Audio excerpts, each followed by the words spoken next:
We really are a team rebounding group.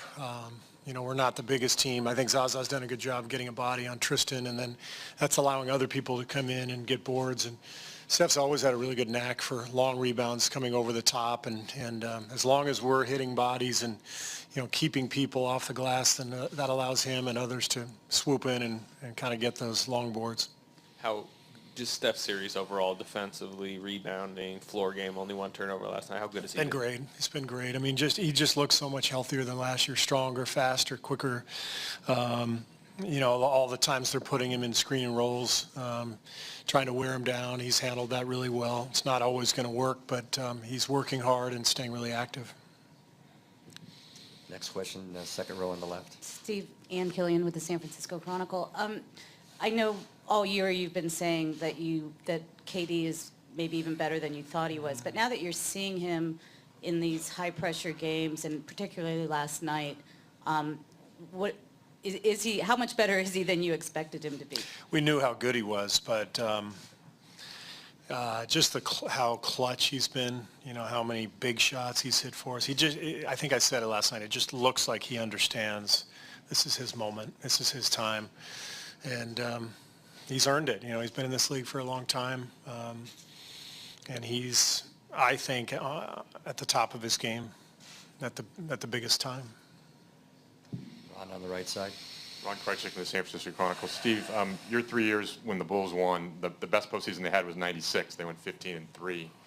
Can you give a sense? Does that help you give a sense of sort of how hard it is to be where you are now at 15-0? Yeah, I remember that well. We were up 3-0 in the finals too, and then we lost the next two games in Seattle. So it's hard. I mean, it's in the playoffs. Every team is good, particularly as you go deeper. It gets tougher and tougher. So what this team has accomplished is remarkable. And we've had some good fortune too. We've stayed healthy. Knock on wood. Every year is different, and we know that. But so far, things have gone our way, and our guys have really played well and competed at a high level. If I can ask a quick follow. That '96 Bulls team, like you said, you only lost one until the very end. Was there a sense at that time of how difficult and special that was, as good as you were, to not stumble really much at all? You don't really stop and think about it, until after. So that team just played. I think we swept Orlando in the conference finals, which was probably the biggest accomplishment because that was a loaded team, Shaq and Penny, and we took care of business and then went up 3-0 in the finals, had a little bit of a letdown. That was a great team too with Gary Payton and Sean Kemp, Percy Hawkins, that group. But, in the end, you just want to win. I mean, the other stuff doesn't really matter. People can talk about it in historical context, but you just get it done, win the series, and let everybody else talk. Next question, Michael, left side, midway. Steve, Michael Grange from Sportsnet, Toronto. I don't know how big a football fan you are, but round numbers, they tend to stick in people's minds. You got, Miami Dolphins are the only undefeated team in the NFL. They went to win the Super Bowl, etc.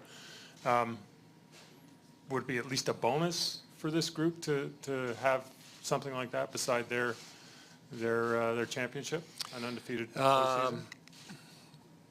Not something I'm thinking about or any of us are thinking about. It's just win. Let's go win. Then we can, savor a championship however we want. But you guys can talk about it and write about it. I am a big football fan, by the way. And I always love when Mercury Morris celebrates when the other team that's undefeated finally loses. That's one of my favorite moments of the NFL season. You could have you could have 40 years of that if you go 16. Wouldn't that be awesome? Yeah, that'd be great. Next question, Tim, second row on the left.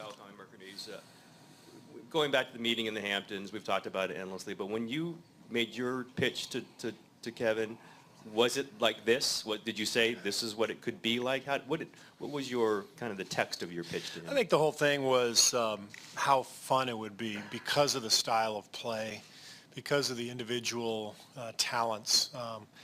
None of these guys are ball-dominant players. They all love playing off the ball, cutting, moving, passing. And it fits. They fit like, a hand in a glove. And that was the pitch, was just look how good we could be and look how natural the fit would be. There really wasn't a lot we had to try to generate. It was just, hey, you guys are all basketball players. You all move, you all pass, you all shoot. That's a pretty fun way to play. and I know Jerry wasn't there, but he did talk to Kevin on the phone afterwards. How important do you think West was to just that, to the overall picture, and are you concerned that he might be leaving the franchise this summer? Jerry was very important in that whole sequence. He had a good conversation with Kevin while it was going on. I haven't given any thought to the other stuff. We're focused on the finals. Whatever Jerry wants to do, that's what I want him to do. I want him to be happy. He's made a huge impact on our organization. He's a great mentor for me. I've talked to him, once a month all year, all 3 years. We'll see what he does. 2 more questions. Let's go through the second row here to Monty. Monty Poole, NBC Sports Bay Area. Steve, this team has this postseason attacked closeout games with like a singular ferocity. I mean, it's every game started off and you could see it how bad they wanted it. What do you think is behind that in the game 4s you've seen so far through the postseason? I think it's just natural. You want to get it done. You don't want to mess around. You're up 3-0.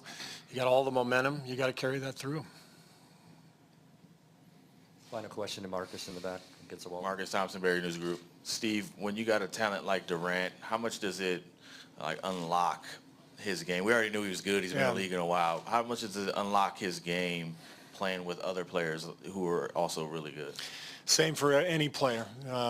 Great player, role player. You're better, the better your teammates are. It's the beauty of the game, and that's what makes our team special. It's not just Steph and KD. It's Livingston, Iguodala, Draymond. It's the number of playmakers. I say it all the time.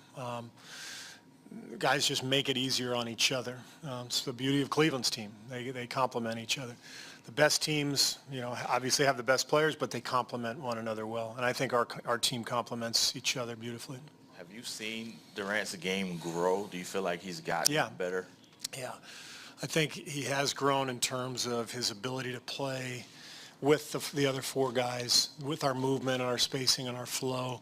Over the course of the year, he's gotten better and better with that, just understanding when to cut, when to screen, when to come off a screen, instead of just, being on the ball and making a play without the ball. It's a big part of what we do. Thank you, Coach. Thanks. KD is next.